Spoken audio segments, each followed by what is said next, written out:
Hi, everyone. My name is Bonnie. I'm a master's student in biology at the University of Oklahoma. I'm excited to talk to you today about some of our recent research on using bioenergetics and radar-derived bird abundances to assess the impact of a blackbird roost on seasonal sunflower damage.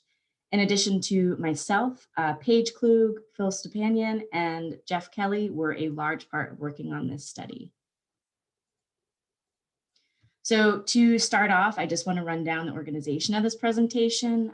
First, I'll be going into background and motivation of this project, our objective of this study, methods, results, and then a concluding discussion with some potential future directions and prospects. So blackbirds, largely red-winged blackbirds, damage rice in the sunflower in the southern United States, sunflowers in the northern Great Plains, and then field and sweet corn across the continent. And recent studies have estimated that North Dakota, a leading state in sunflower production, has an estimated 3.5 million in crop yield losses due to blackbirds per year. So if we include total economic losses, that estimation is an average of 18.7 million per year for North Dakota. And currently estimates of blackbird damage to sunflowers are not collected on an annual basis. These large surveys of field damage at broad scales can be labor intensive and hard to achieve in a short time frame in the fall during the peak damage and harvest period, which is about an 8-week time. And crop damage is the most severe within about 10 kilometers of a wetland roost, where damages often exceed 20% yield losses as opposed to around 2% in fields further from roosts. So one previous study in 2003 aimed to measure these damages from blackbirds. Pierre et al. Created a bioenergetics model to determine the per bird consumption of sunflowers to estimate regional damages. And although the method they developed is effective at estimating regional damage estimates and understanding of the abundance, fluctuations, and then the distribution of blackbirds over the fall damage period remains elusive. Currently, the main method to count blackbirds in the fall are field surveys, which do have labor constraints, as we know.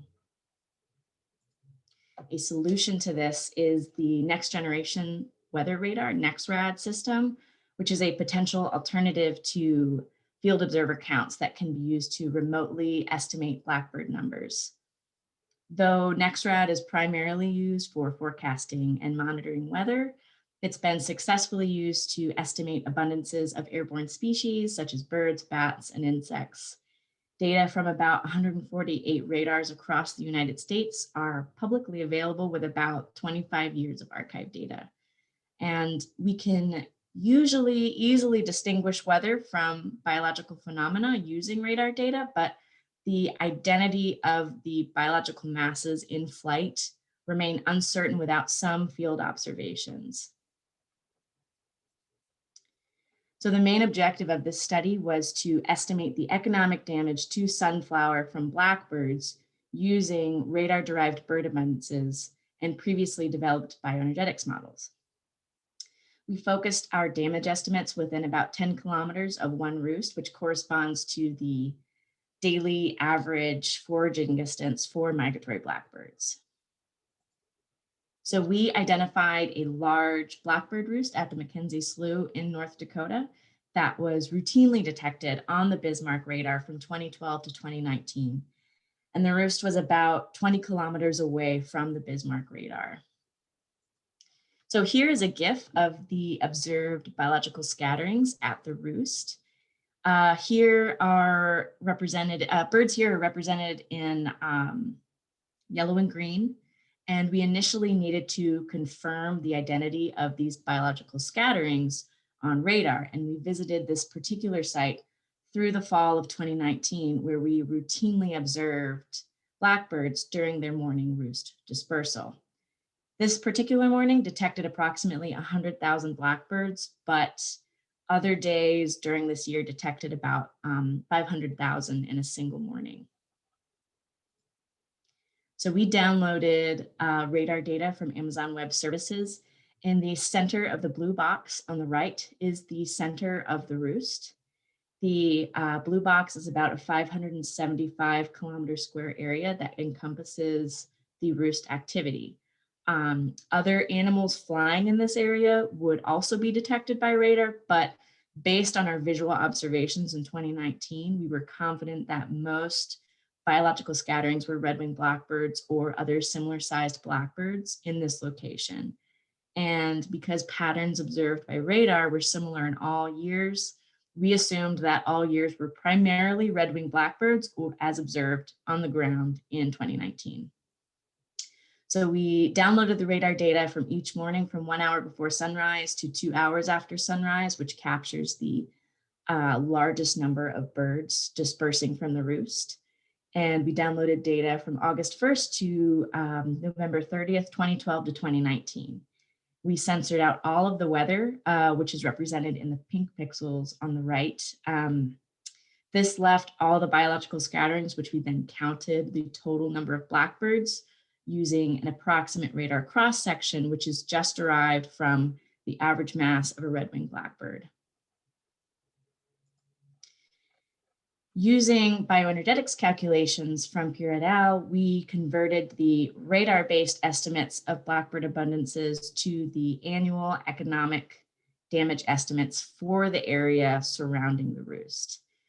We estimated damage as the sum of the field metabolic rate divided by the metabolic energy content of sunflowers, and then multiplied by diet, moisture, compensation, hull price, and the number of blackbirds derived from the radar estimates. Using our estimates of bird abundance and the availability of mature sunflowers, we measured the economic losses each year from 2012 to 2019 using this calculation. So this 1 year, 2018, is to show as an example to break down the elements in the figure. The solid blue line represents the daily damages in US dollars in a single year. The figure starts at the beginning of anthesis, and the first dashed line represents the beginning of sunflower harvest, and the second dashed line represents when 50% of the fields were harvested statewide in North Dakota. The green curve represents the percent of mature fields across the state, mature sunflower fields across the state, and the mature sunflower fields decreased as fields were harvested. On the top right, we've included the hundredweight price of sunflower that particular year, the estimated total damage for the area surrounding one roost, and then the maximum detected blackbird abundance in 1 day, which is labeled by a diamond. We've measured the economic damages from 2012 to 2019. You'll also note that there is not a second dashed line representing 50% harvest in 2019. This is because half of the fields in North Dakota were not harvested until much later that year. Each year, blackbird numbers and damage estimates routinely peaked in mid to late October, which coincided with the peak of mature yet unharvested sunflower in all years, except for 2012, which we see on the top right has the highest number of blackbirds during the early stages of anthesis, which is near the left of that figure. Blackbird abundances were over 300,000 a day in early August for 2012 and 2015. Blackbird numbers were about 19 times higher in August, which is during the anthesis stage of sunflower, these 2 years than any others, and therefore these 2 years had the highest damages.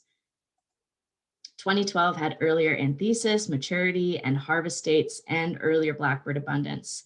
In 2012, damages were 2 times higher at anthesis than at maturity.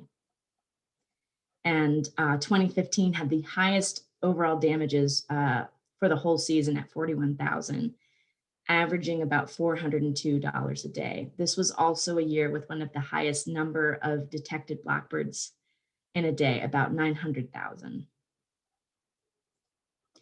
So here's a breakdown and summary of the main results of our study. We found that typically damages over the course of the season were between 12 and 20,000. Maximum daily damages could be up to about 2,000 a day when blackbird numbers were at their highest at this one roost. We assumed a 50-50 sex ratio at this roost. However, changing the sex ratio increased or decreased damage estimates by about 5%. This is because the bird count estimate is based on the mass of a red-winged blackbird. Males are much larger than females, meaning that with a higher ratio of males, the radar estimates of blackbirds would then be less than a female-dominated roost population. The maximum blackbird abundance ranged from about 350,000 to over 1 million, where the average date of peak blackbird abundance was October 27th. The peak blackbird abundance followed a couple weeks behind the peak number of mature fields that were yet to be harvested in North Dakota.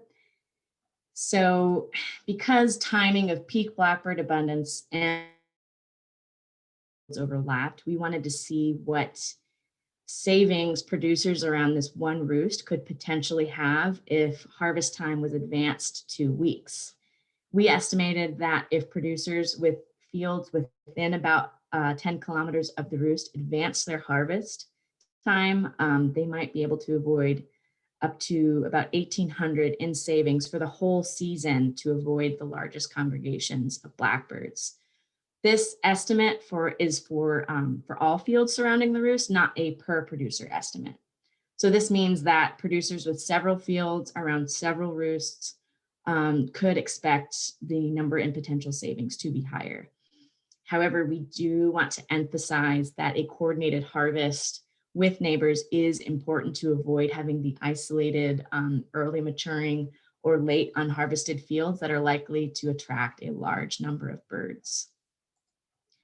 So just to recap, we used the radar-derived bird abundance estimates with previously developed bioenergetics calculations to estimate the damages around one roost. And we found that the largest number of detected blackbirds overlapped with the peak percentage of mature sunflower fields when damages were the most severe in nearly all years. So this study has shown the potential for future directions in using radar-derived counts of blackbirds to determine the damage estimates surrounding roosts. Currently, there are only 3 NexRad radars in North Dakota, which are Bismarck, Minot, and Grand Forks. In addition to NexRad, mobile research radars do provide some possibilities for monitoring roosts that are not typically detected by the Bismarck radar.